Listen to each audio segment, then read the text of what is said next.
no es una especie de nuevo rediseño europeo posguerra fría, donde Moscú nuevamente y Washington son quienes van a llevar la batuta? ¿Qué opinas? Yo pienso que eso es el legado de Donald Trump.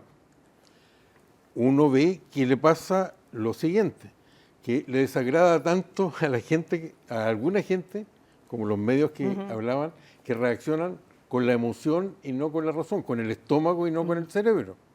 Entonces, si algo lo caracteriza, esto es su segundo mandato y por lo tanto es la redefinición de esas instituciones.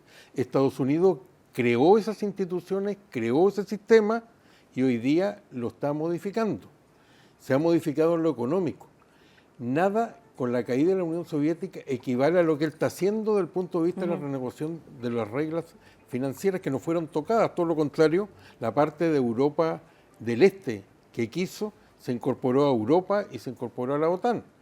El punto está en que ese proceso se está trasladando a esto por otro motivo.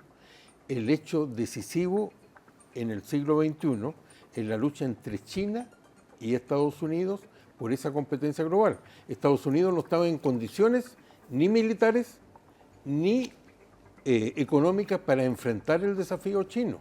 Y que China está haciendo eso lo demuestra lo siguiente, que están siguiendo paso a paso lo que Estados Unidos le hizo hace un siglo a Gran Bretaña.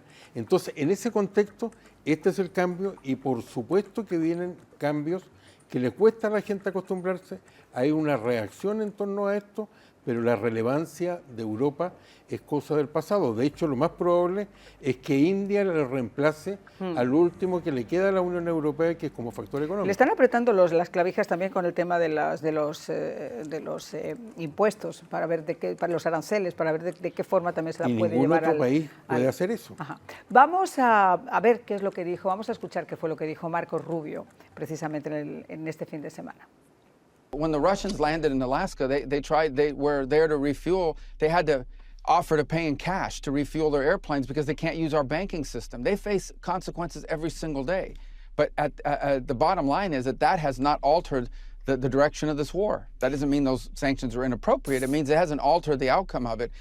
Y eso es el punto, señores, llevamos 3 años y medio de una campaña que va a ser una semana y el problema aquí es que mientras se sigan soltando millones, se sigan abriendo chequeras, se sigan entregando armamento, pues obviamente esto va a ser una guerra de desgaste. Y de alguna forma, Eric, yo quisiera también que me dieras tu opinión un poquito sobre Europa, porque dicen que hace más el que quiere que el que puede.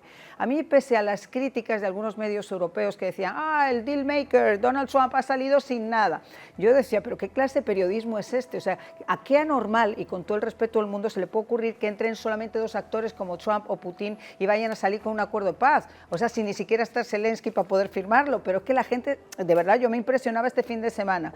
Y este fin de semana, alguna de la gente decía, el deal maker no consiguió absolutamente nada. Ahora, ¿tú crees que Europa, que como yo le estaba comentando antes a Ricardo, tenía la oportunidad, por ejemplo, de haber dicho algo tan sencillo como ustedes no van a entrar en la OTAN? No creemos que, ya, hablando de seguridad en Europa, sea una cuestión lógica que ustedes entren en la OTAN. ¿Tú no crees que si ellos hubieran querido realmente, no hubieran podido terminar con este conflicto mucho antes? ¿Crees que existe alguna intención por parte de la OTAN y de Europa particularmente en dejar que esto continúe para desgastar a Rusia? Mira, es bien simple, Marian. Desde mi punto de vista, la OTAN no tiene sentido de ser sino una amenaza sobre Europa. Ellos han escogido validar su propia existencia y lo costosísimo que para los Estados Unidos era subvencionar, además de una manera diferenciada, sin el mismo estándar que los demás estados interesados directamente en Europa, si no consiguen justificar aquello, queda claro que la OTAN es no solamente innecesaria, sino hasta, yo diría, regresiva. Es decir, no hay una necesidad objetiva, salvo que hay una amenaza para Europa. Han decidido los europeos, por lo menos el liderazgo de esto que yo llamo el wokismo, el mundo woke en Europa, han decidido que el enemigo tiene que ser Rusia. Y es Rusia y el conflicto, un conflicto activo además en Ucrania, lo que les permite a ellos justificar sus demandas no solamente de invertir ahora dinero propio de sus propios contribuyentes, pero en el pasado dinero de los Estados Unidos, de mantener una estructura militar, sobre todo una jerarquía militar que desde mi punto de vista es pantagruélica e injustificable, salvo que logres construir un enemigo, salvo que el enemigo, en este caso Rusia, lo puedas construir mediáticamente como una amenaza. Ahora, lo otro es que esta no es una guerra fría como la que tuvimos en los 70s y 60s. Esta guerra fría, y se extendió hasta los 80s, por supuesto, si leemos a Tom Clancy, esta guerra fría es distinta, es multipolar. Era una guerra bipolar la que teníamos entre la Unión Soviética y los Estados Unidos en los 80s, 70s. Esta es una en la que hay actores que no son necesariamente Europa, que tienen una influencia muy importante. El caso de la India. Estás viendo que las tensiones entre el primer ministro hindú y Washington están convirtiendo en un visible actor, en un tercer actor, un actor de tercer o cuarto piso al régimen de la India. Es decir, hay una multipolaridad que nos permite ver que Europa ya no es ni siquiera el patio de operaciones de la nueva Guerra Fría. Te quiero decir que el patio de esta nueva Guerra Fría está en Colombia, en Venezuela, en Haití, en Latinoamérica, en Bolivia, donde hay depósitos de drones iraníes que a título de donaciones o parte de un acuerdo de defensa bilateral han llegado de a miles en los pasados años. Es decir, esta es una guerra fría multipolar, una guerra fría en la que hay un nuevo escenario, en la que Europa pierde completamente relevancia y en la que está tratando de mantener cierto predicamento, alimentando la idea de que una guerra es necesaria porque Rusia es una amenaza. Pero esto al final del día, desde mi punto de vista, es simple y sencillamente un intento de mantener el costoso, el oneroso financiamiento con taxes de los americanos y ahora taxes de los europeos para una élite político-militar en Europa que no tiene razón de ser.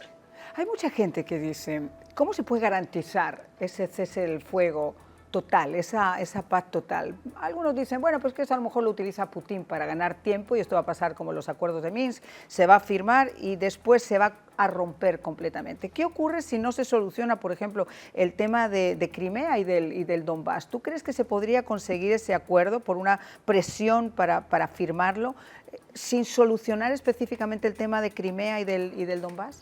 Yo pienso que no.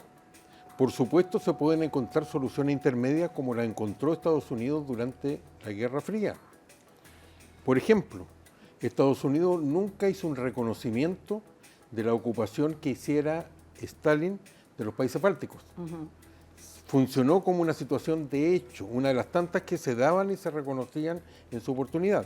Se pueden encontrar soluciones de ese tipo, pero desde el punto de vista de la guerra, creo que una de las cosas que demostró es la limitación o el fracaso de la política de sanciones.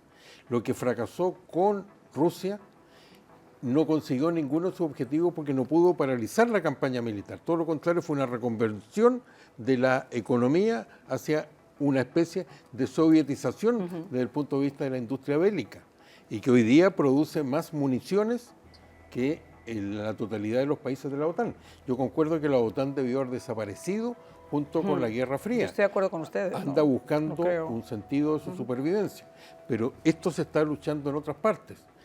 Los escenarios bélicos no eran los que tenía pensado tampoco Estados Unidos. No pensaban en una guerra como la que ha ocurrido durante 3 años en Europa, como tampoco pensaban en una con actores no estatales como se dio la guerra de 7 frentes con Israel en el Medio Oriente.